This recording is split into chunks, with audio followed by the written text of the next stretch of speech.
오늘 우리에게 주시는 하나님의 말씀은 신명기 3장 1절부터 11절까지입니다. 우리가 돌이켜 바산으로 올라가매 바산왕 옥이 그의 모든 백성을 거느리고 나와서 우리를 대적하여 에드레이에서 싸우고자 하는지라. 여호와께서 내게 이르시되 그를 두려워하지 말라. 내가 그와 그의 모든 백성과 그의 땅을 내 손에 넘겼으니 내가 헤스본에 거주하던 아모리 족속의 왕 시온에게 행한 것과 같이 그에게도 행할 것이니라 하시고, 우리 하나님 여호와께서 바산 왕 옥과 그의 모든 백성을 우리 손에 넘기심에 우리가 그들을 쳐서 한 사람도 남기지 아니하였느니라. 그때 우리가 그들에게서 빼앗지 아니한 성읍이 하나도 없이 다 빼앗았는데 그 성읍이 60이니 곧 아르곱 온 지방이요 바산에 있는 옥의 나라이니라. 그 모든 성읍이 높은 성벽으로 돌려 있고 문과 빗장이 있어 견고하며 그 외에 성벽 없는 고을이 심히 많았느니라.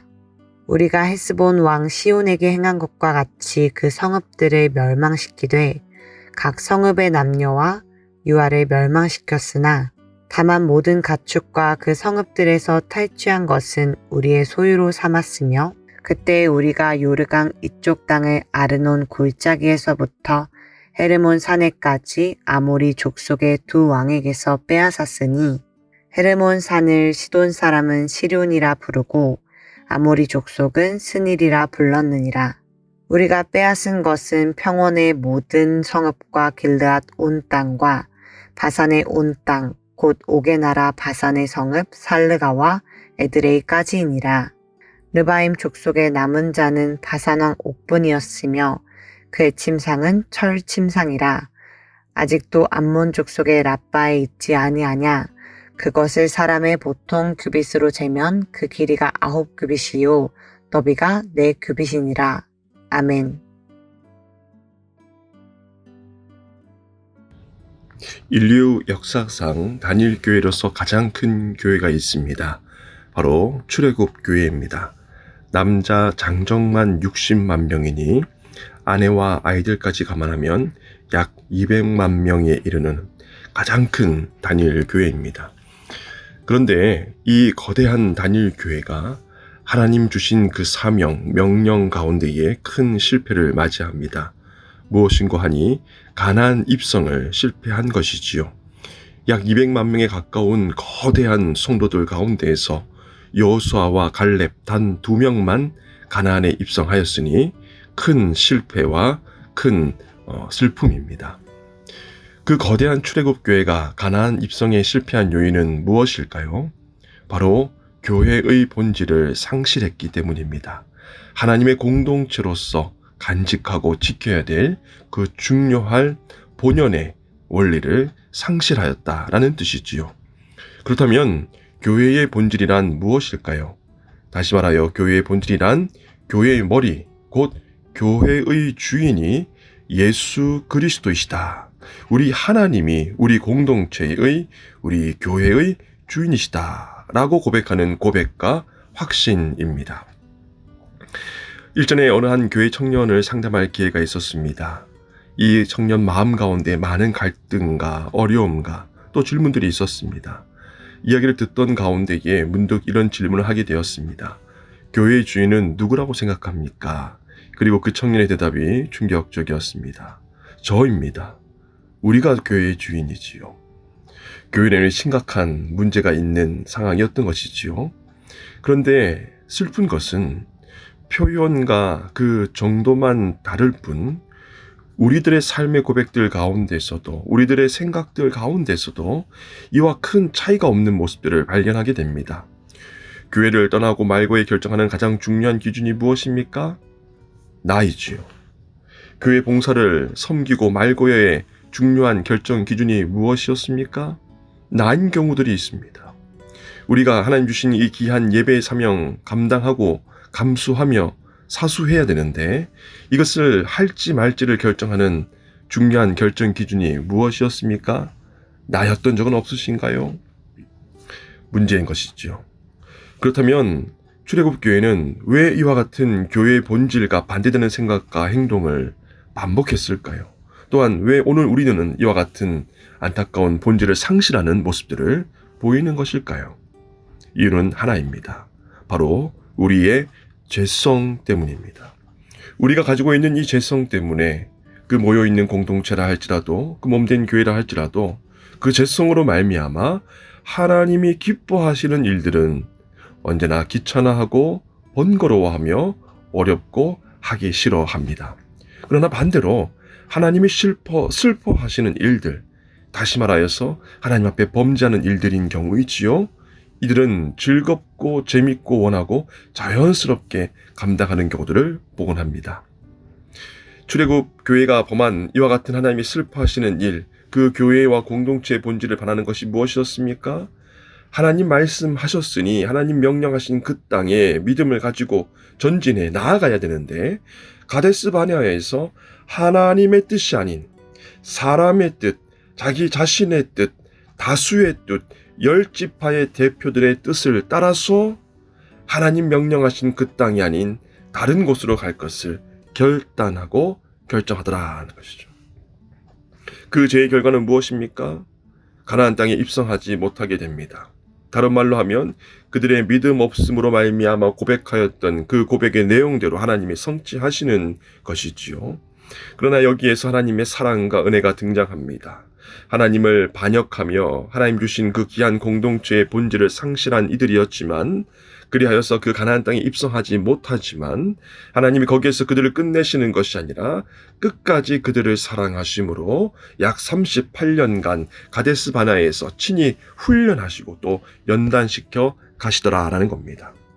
훈련의 내용이 무엇이었습니까? 요약하면 이 내용입니다. 하나님 나라 백성은 하나님이 주인이시다. 이것 그들의 삶들 가운데 고백하게 만드신 것이지요.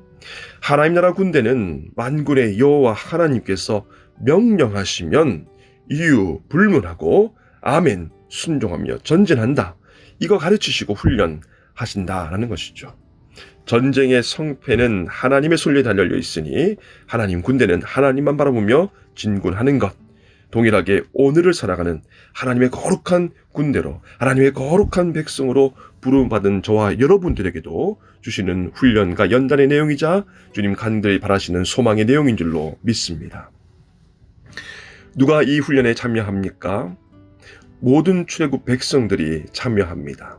특별히 출애굽 교회에서 그 가데스 바네아에서 믿음의 고백 그 시험 테스트 가운데 실패한 그 부모 세대들이 그 지금 세대들이 그들의 다음 세대들을 위하여서 이 훈련에 적극 참여하고 가르치며 교육합니다.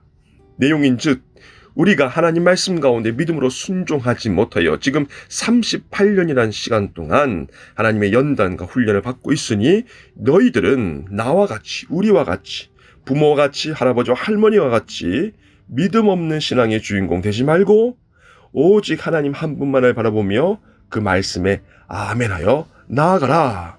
부모가 조부모가 자녀들에게 가르치고 당부한다는 것이죠. 이처럼 하나님 허락하신 그 은혜와 사랑의 회복의 자리 그리고 부모의 열심과 간구함으로 가르친 그 훈련의 결과가 무엇입니까? 그 다음 세대가 오늘 신명기 말씀을 통하여서 결국 수많은 전쟁들에 승리하며 여리고성을 비롯한 가나안의 입성을 하게 된다라는 것이죠. 오늘 본문에서는 특별히 그 수많은 전쟁 가운데에 요단강 동쪽편 바산왕 옥과 그의 모든 성읍들을 얻게 되는 장면들을 기록하고 있습니다. 바산은 어떤 나라이며 그 옥은 어떤 왕입니까? 5절 말씀에 이렇게 기록되어 있습니다. 그 모든 성읍이 높은 성벽으로 둘려 있고 문과 빗장이 있어 견고하며 그 외에 성벽 없는 고을이 심히 많았느니라. 한마디로 얘기해서 강대국이었습니다. 거대한 나라였습니다.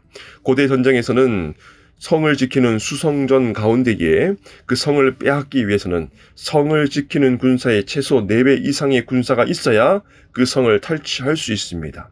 문제는 일반적인 성의 모습이고 오늘 5절에 있는 것처럼 높고 더 튼튼한 성벽과 성문이 있는 교회는 훨씬 더 많은 군사들이 필요합니다. 다시 말하여서 이스라엘 출애굽 백성들이 이 성을 탈취하는 것이 결코 쉬운 상황이 아니다라는 것을 보여주죠. 또한 11절 말씀에 이렇게 기록되어 있습니다. 르바임 족속의 남은 자는 바산한 옥분이었으며 그의 침상은 철 침상이라. 그것을 사람의 보통 규빗으로 재면 그 길이가 9규빗이요 너비가 4규빗이니라. 무슨 말입니까? 바산의 나라 왕 옥이 골리앗처럼 거대한 거구의 주인공이었다라는 것이죠. 또한 11절에 나와 있는 르바임 족속도 거대한 거인 족속들이었습니다.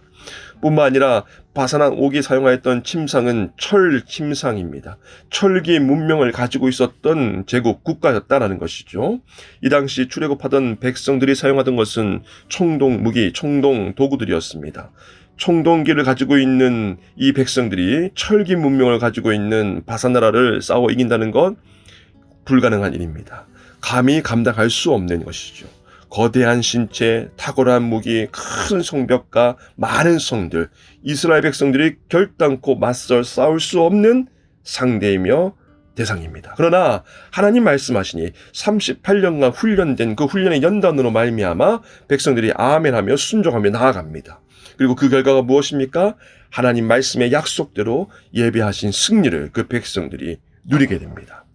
사랑하는 서문 가족 여러분, 동일하게 하나님께서 오늘 이 시간 저와 여러분들에게 도전하시고 명령하시는 줄로 믿습니다. 우리가 주 예수 그리스도를 믿는 거룩한 부활의 증인으로 살아가는 가운데에 우리 삶에도 대적자들이 있습니다. 난공불락의 성읍들이 있습니다. 거대하며 크며 우리의 힘과 능력으로 능히 당해낼 수 없는 그 존재들이 눈앞에 있습니다. 문제는 우리 눈앞에 있는 그 거대한 문제 여부가 아니라 이 모든 문제를 해결하시는 하나님 아버지께 저와 여러분이 우리 자신이 내가 얼마나 깊이 붙들려 있는가라는 것이죠. 모세와 같은 온유함으로 하나님 앞에 온전히 붙들림 바 되어져 있다면 예수 그리스도와 같은 온유함으로 하나님의 귀한 팔에 온전히 붙들려져 있다면 그래야 해서 그 말씀에 순종하여 아멘하며 나아간다면 주님께서 저와 여러분 하여금 그 모든 문제를 뛰어넘게 하시며 저와 여러분 하여금 약속의 땅 가나안 땅으로 입성할 수 있는 그 놀라운 승리의 주인공 삼으실 줄로 믿습니다. 바라기는 오늘 하루에도 우리로 하여금 승리하게 하시며 언제나 우리를 사랑으로 인도하시는 그 만군의 여호와 하나님만을 기억하며 그 강한 팔에 온전히 붙들릴 수 있는 저와 여러분 되시기를 주님 이름으로 축복합니다.